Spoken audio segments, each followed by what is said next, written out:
Hello my lovely viewers, তো তোমাদের সবাইকে ওয়েলকাম জানিয়ে আমি আবারও নতুন একটা ব্লগ স্টার্ট করছি।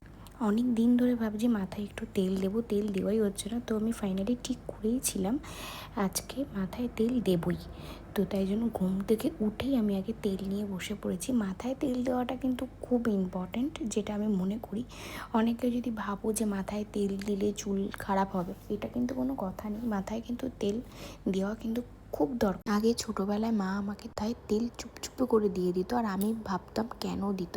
তো এখন ভাবি মা খুব ভালো কাজ করেছে এত তেল দিয়ে। আমার তেল দিলে না প্রচণ্ড গরম লাগে, তাই জন্য আগের দিন আমি তেল দিয়ে রাখিনি। এখন যা গরম পড়েছে, কিন্তু শীতকালে আমি আগের দিন তেল দিয়ে রাখি। মাঝে মাঝে গরমকালেও করি, কিন্তু আজকে করিনি, কারণ এত গরম পড়েছে না, তেল দিলে আমার প্রচণ্ড গরম লাগে। আমি জানি না কেন। তোমাদেরও কি তেল দিলে খুব গরম লাগে? সেটা একটু জানিও তো। এই যে যে জলটা দেখছো, এটা মেথি আর জিরার জল। আগের দিন রাত্রেবেলা মেথি আর জিরা ভালো করে ফুটিয়ে সারা রাত রেখে দিয়েছিলাম। এবার এটাকে ছেঁকে নিয়ে একটু হালকা উষ্ণ গরম করে এর মধ্যে মধু আর লেবু দিয়ে দেবো। তারপরে হালকা গরম থাকতে থাকতে এটাকে খেয়ে নিতে হবে। এটা কিন্তু প্রতিদিন খেলে তোমাদের কোনো সমস্যা হবে না, আর এটা খেলে চর্বিটা খুব ভালো তাড়াতাড়ি গলতে সাহায্য করবে। আর দেখো, এই যে তোমরা বোলটা সব ভিডিওতেই দেখো, আমিও প্রতিদিনের মতো এটাকে পরিষ্কার করছিলাম। আর এটা পরিষ্কার করতে গিয়ে দেখলাম যে এটা ফেটে গেছে। কিন্তু আমার খুব মন খারাপ হয়েছে এটা ফেটে গেছে বলে, কারণ এটা আমি খুব শখ করে কিনেছিলাম। হয়তো আরেকটা কিনে নেওয়া যাবে, কিন্তু তবুও এটা ফেটে গেল বলে আমার খুবই মনটা খারাপ লাগলো। আমি জানি না কিভাবে ফেটে গেল, তো ফেটে গেছে, এখন আর কি করা যাবে। আর এই গাছটা যখন আমি অন্য একটা জায়গাতে রেখেছিলাম, তখন না ও এত তাড়াতাড়ি গ্রো করতো না। যখন এই বোলটা এনে দিলাম মানে গাছটার জন্য, কোনো আস্তে আস্তে বেশ ভালো গ্রো করতে থাকলো। তারপরে সকালবেলা চা খেয়ে আমি বসে পড়েছিলাম রসুন ছাড়াতে। আর রসুন ছাড়াতে আমার যে কী বিরক্তি লাগে, আর আমার রসুন ছাড়াতে খুব লেট হয়। কিন্তু এই জলে ভিজিয়ে রাখলে একটু তাড়াতাড়ি ছাড়ানো যায়, তাই জন্য জলই ভিজিয়ে রেখেছিলাম। আর এখানে সব সবজিগুলো কেটে রাখলাম। আর তার আগে না আমি ভাত আর ডালিয়াটা করে নিলাম, কারণ যেহেতু ফ্রিজে থেকে মাছগুলো বার করেছি, আগের দিন বাজারটা করে রাখার চেষ্টা করি।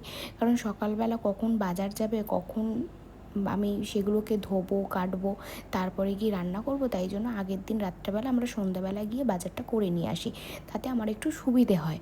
আর যেহেতু ভিডিও করি, এমনিই আমার লেট হয় একটু রান্না বান্না করতে, সব কাজ করতে।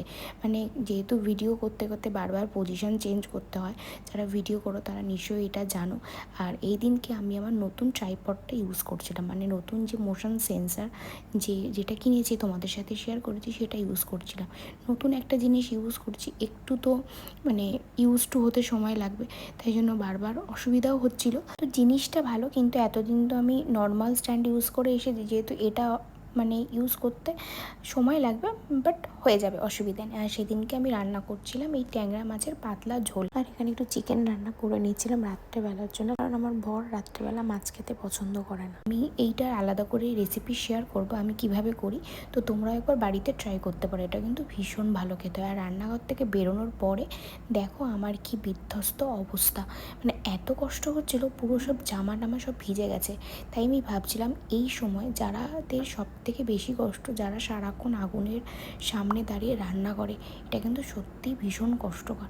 আমি এখন রান্না করি বলে এই জিনিসটা বুঝতে পারি গরমকালে যে কী কষ্ট আর কি বলবো। তারপরে সন্ধ্যাবেলা হাওয়া আর চা দুটো খাওয়ার জন্যই বেরিয়েছিলাম।